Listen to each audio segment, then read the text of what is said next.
Assalamualaikum warahmatullahi wabarakatuh. Alhamdulillahirabbil alamin wa bihi nasta'in wa ala umuri dunya waddin wassalatu wassalamu ala asyrafil anbiya'i wal mursalin sayyidina wa maulana Muhammadin amma ba'd. Yang terhormat pada dosen pengampu mata kuliah hadis terbawi yaitu Ustazah Nurul Laila Sa'dillah STH IMPD, dan kepada teman-teman yang saya banggakan. Perkenalkan, nama saya Siti Nurrohmah Mahmudah. Pada kesempatan kali ini saya akan menyampaikan tugas ujian tengah semester mata kuliah hadis terbaru. Adapun tema yang saya angkat berkaitan dengan keikhlasan, honor, dan gaji dalam pendidikan.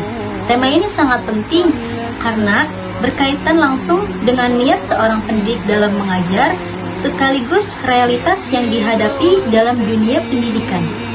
Melalui video ini, saya akan membahas beberapa hadis beserta makna dan pelajaran yang bisa kita ambil, khususnya bagi kita sebagai calon pendidik. Selanjutnya, saya akan membahas tentang hadis ikhlas. Bismillahirrahmanirrahim. An Amiril Mukminin Abi Hafsin Umar bin Al-Khattab radhiyallahu anhu qala sami'tu Rasulullah sallallahu alaihi wasallam yaqulu innamal a'malu binniyat wa innamal likulli imri'in ma nawa faman kanat hijratuhu ila Allah wa rasulihi fahijratuhu ila Allah wa rasulihi wa man kanat hijratuhu lidunya yusibuha aw imra'atin yankihuha fahijratuhu ila ma hajara ilaihi rawahu Bukhari wa Muslim.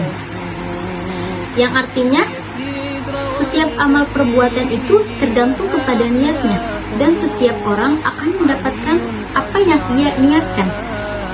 Barang siapa yang hijrahnya karena Allah dan Rasulnya, maka hijrahnya untuk Allah dan Rasulnya. Dan barang siapa yang hijrahnya karena dunia atau karena wanita, maka ia akan mendapatkan apa yang ia tuju. Hadis riwayat Bukhari dan Muslim.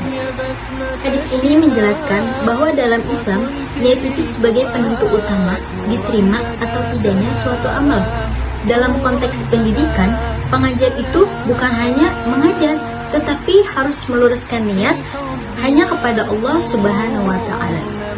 Kemudian, ikhlas itu memurnikan niat tanpa mengharapkan pujian atau kecintaan duniawi. Ikhlas juga bersifat batin, artinya hanya Allah yang mengetahui. Oleh karena itu, ikhlas itu sangat penting bagi pendidikan, karena bisa menjadikan kegiatan belajar sebagai ibadah, mencegah sikap riya, serta membentuk karakter dan motivasi yang baik bagi peserta didik. Hadis yang kedua tentang bolehnya menerima upah. Bismillahirrahmanirrahim. An Ibnu Abbas an-Nafaran min ashabin Nabi sallallahu alaihi wasallam. Faqala Rasulullah sallallahu alaihi wasallam, in ahaqqu ma akhadtum alaihi ajran kitabullah. Rawahu Bukhari. Kata Rasul, in ahaqqu ma akhadtum alaihi ajran kitabullah, yang artinya upah yang paling berhak kalian ambil adalah dari kitabullah. Hadis ini berkaitan dengan kisah para sahabat yang mengobati seseorang dengan membacakan surah Al-Fatihah lalu memberikan upah. Awalnya para sahabat itu ragu karena takut dianggap menjual ayat Al-Quran.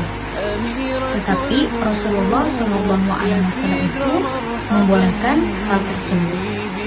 Hal ini menunjukkan bahwa menerima upah dalam pendidikan itu diperbolehkan, khususnya sebagai bentuk penghargaan atas waktu dan usaha yang diberikan.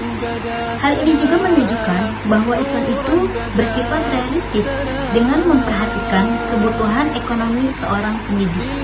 Hadis yang ketiga yaitu tentang larangan menerima upah dalam kondisi tertentu. Bismillahirrahmanirrahim. Faqala Rasulullah sallallahu alaihi wasallam anha, "Ya saraka an tutawqa bima qauman min narin faqabalha." Yang artinya, jika engkau ingin dikalungi api neraka, maka terimalah hadiah itu. Hadis riwayat Ibnu Majah. Hadis ini menceritakan tentang seorang sahabat yang mengajarkan Al-Quran kepada ahli sufah, kemudian diberikan hadiah. Awalnya para sahabat ini ragu atau tidak yakin, lalu bertanya kepada Rasulullah Shallallahu Alaihi Wasallam. Lalu Rasulullah memberikan peringatan keras. Dari hadis ini dapat dipahami bahwa upah itu bisa menjadi larangan dalam kondisi tertentu. Jika dari awalnya diniatkan untuk keuntungan pribadi atau mencari keuntungan duniawi, itu bisa merusak keikhlasan. Oleh karena itu, para ulama memiliki perbedaan pendapat dalam hadis ini, tergantung kepada konteksnya. Dari beberapa hadis tersebut, sebenarnya tidak ada pertentangan, hanya perbedaan konteks saja. Keikhlasan tetap menjadi dasar utama dalam pendidikan.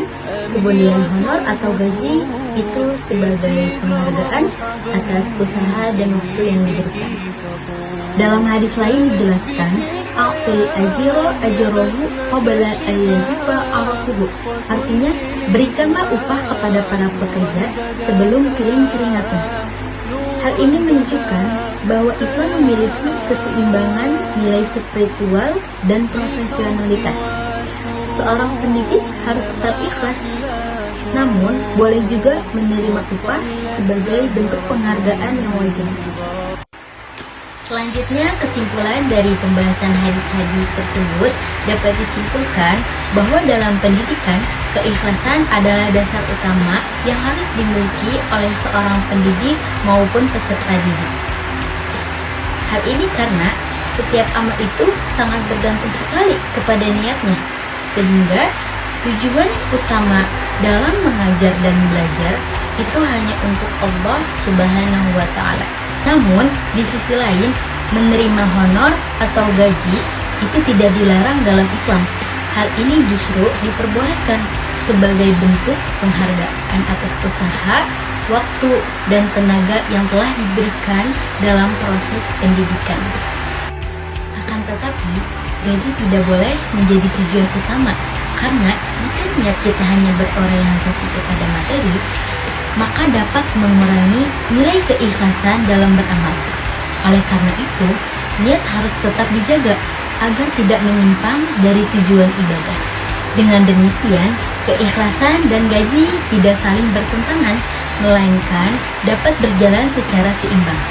Ikhlas menjadi landasan utama, sedangkan gaji menjadi penunjang dalam menjalankan profesi sebagai pendidik.